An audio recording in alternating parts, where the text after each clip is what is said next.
Hi everybody, this is Ms. Faith Goh. I'll be taking you through question 2 of the 2022 RVGP promo paper. On the top left hand corner, you will see a QR code as well as a tiny URL. If you go to this URL, you will have access to a Google form where you can post any questions that you might have to your tutor. Okay, this question number 2 is this. Should privacy be sacrificed for the sake of national security? If you look at the term privacy, privacy is looking at the right to keep one's personal matters or information secret. Okay. National security traditionally refers to the safety of a nation against threats such as terrorism, war, espionage. So if you look at privacy and national security, one is the individual right to keep your own affairs to yourself. But on the other hand, national security is about the safety of an entire nation. Both of these things are positive things. Okay? But yet in the question, there is an assumption that some privacy needs to be sacrificed for the sake of national security. The idea is that you can't have your cake and eat it too. On some level, you have to give up something, either privacy or national security. Because these two things, privacy and national security, are both good, this is what we may consider a wicked problem, that there is no simple way out. And in fact, this question, whether privacy should be sacrificed for the sake of national security, is a question that many countries are grappling with today. Where should we draw the line? Where should we impinge on more privacy, or should we respect that? So for this question, there is no way that you can take a very extreme stand. For this essay, you cannot say that privacy is not important at all, and we should just do everything we can, do mass surveillance on our citizens, because national security is all that is very, very important, and privacy is not important at all. So you can't do that, but yet at the same time, you also can't say that national security is not important. I'm going to ignore these national threats, terrorist threats, and just say, everybody has their right to their own privacy. So that stand also does not make sense. And so therefore, your answer will have to be somewhere in between, which means that in order to do well for this essay, the more nuanced you are, the closer to a top grade script, because there is no simple answer. Okay, so I will be taking you through some of the possible ideas. One possible way to go about this question, or to think of this question, is first to explain why is it that privacy needs to be sacrificed for the sake of national security. So first you start with why is it that it is worth it? It ought to be so, right? So one of the reasons why you might think that it is worth it or it ought to be so is that maybe you can argue that the collective good of all trumps individual right to privacy. That's one reason to say why is it that individuals might be willing to give up some of that personal right. But you can't just go all the way there. At some point, you also need to go back and then talk about what if this goes overboard. What are the problems if this goes overboard? And how is it that we need to protect privacy still? So we still need to go back to protect privacy. And then in this case where it's about should privacy be sacrificed, you also need to be thinking about the context of different countries and whether the answer to this question is different for different countries depending on their experiences and their ideologies.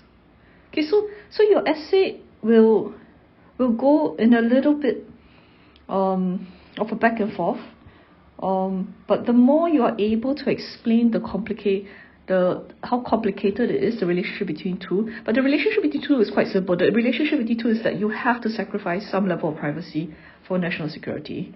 But the difficulty in arriving at an answer, the more you can show that difficulty, the better your essay will be. Okay, let me show you a possible thesis. The thesis is quite straightforward, actually. It starts with, why is it that we need to sacrifice privacy to a certain extent in order to have national security? And the reason over here is quite clear. In a world characterized by greater conflict and terrorist attacks, so the world is changing. It's becoming that there are more terrorist attacks, there's greater conflict, and so therefore there's a greater need for intelligence to counter malicious attacks, and hence a greater justification for the sacrifice of personal privacy. So if you look at this term, justification, a greater justification, it deals with the should part of the question. Should privacy be sacrificed? So there's a greater justification because look, there are more conflicts now, there are more terrorist attacks.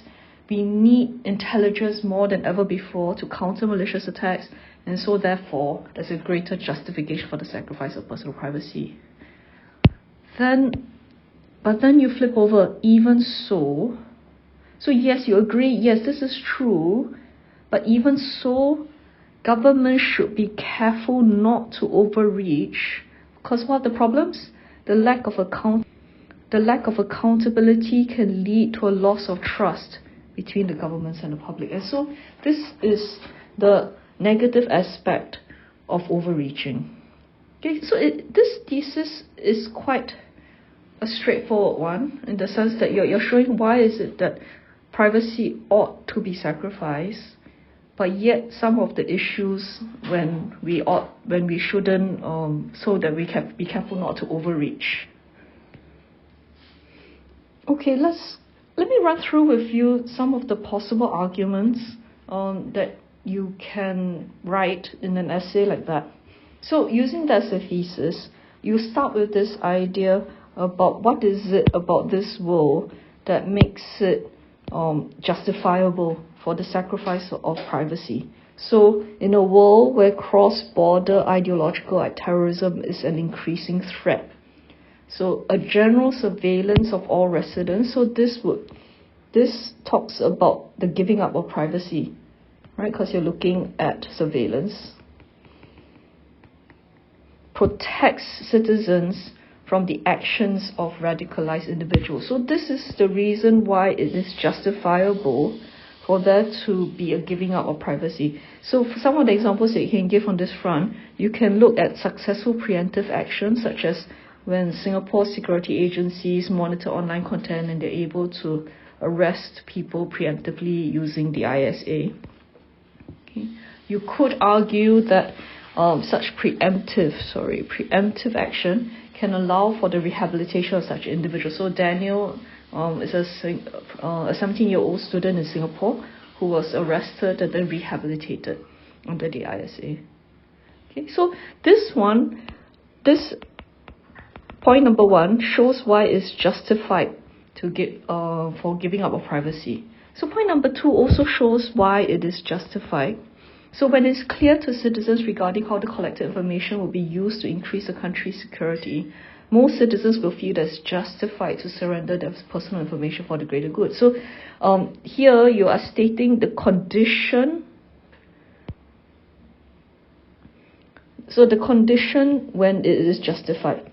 When citizens know the reason for it, the rationale for it, when they know that their own personal safety is being protected, they are okay with it being with surrendering their privacy. So this is just so especially for collectivist societies. So this is specific to collectivist societies.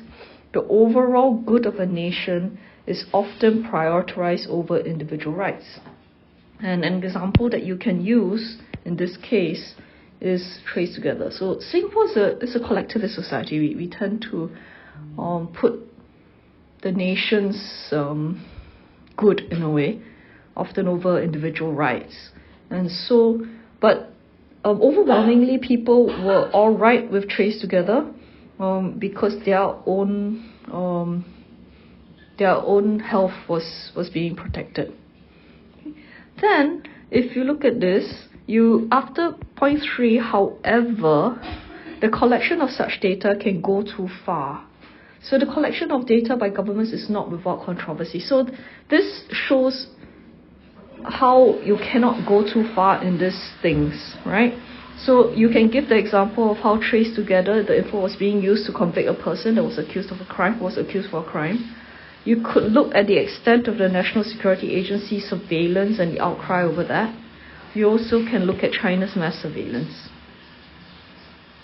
So you are explaining that, sometimes governments go too far and they use this information in not very good ways. But then you're coming back again, and so you're going back to wait, but we can't just throw the baby out the bathwater. Even so, it will be foolish to curtail all collection of personal information, as this would put a nation at some risk. So you're giving it a way to get around it. Rules and regulations should be drawn up to keep security agencies from misusing the data and abusing the power. So this you're giving a way of saying, no, instead of not, we need to implement rules. So for example, trace together, there was a law that was passed to allow trace together data to be used for serious crimes. The USA Freedom Act was in response to the outcry at the extent of the amount of information NSA was collecting. And so the law meant that data can still be collected, but has to be in a much narrower way. So this paragraph, you're showing how rules and regulations can be one way to balance between privacy and national security. Finally, for this kind of an essay, for this kind of a question, you could have a paragraph at the end like this. So at the end of the day, there is no single answer on how much privacy ought to be justifiably given up to ensure national security. Countries will have to determine how much is justified based on their own experiences and priorities. So now you're taking into account countries' personal context and their experiences. So even in Europe, some countries are increasing the powers of their security agencies to collect data. For example, France, because they've had the experience of Charlie Hebdo, and so they want greater national security. But other countries remain quite cautious about information collection. So Germany, that you can't collect information unless there is explicit consent given by the individual. So even within Europe, there is a contrast in how countries are approaching this. And if in your essay you can show an understanding of the different contexts of various countries, it adds to the nuance of your essay. So in some way, this is a debate that every country must have. And if at the end of the essay, you're able to weigh between the two or toggle between the two, you would have done a good job. Okay, so this is what we have for this question. Okay, thank you.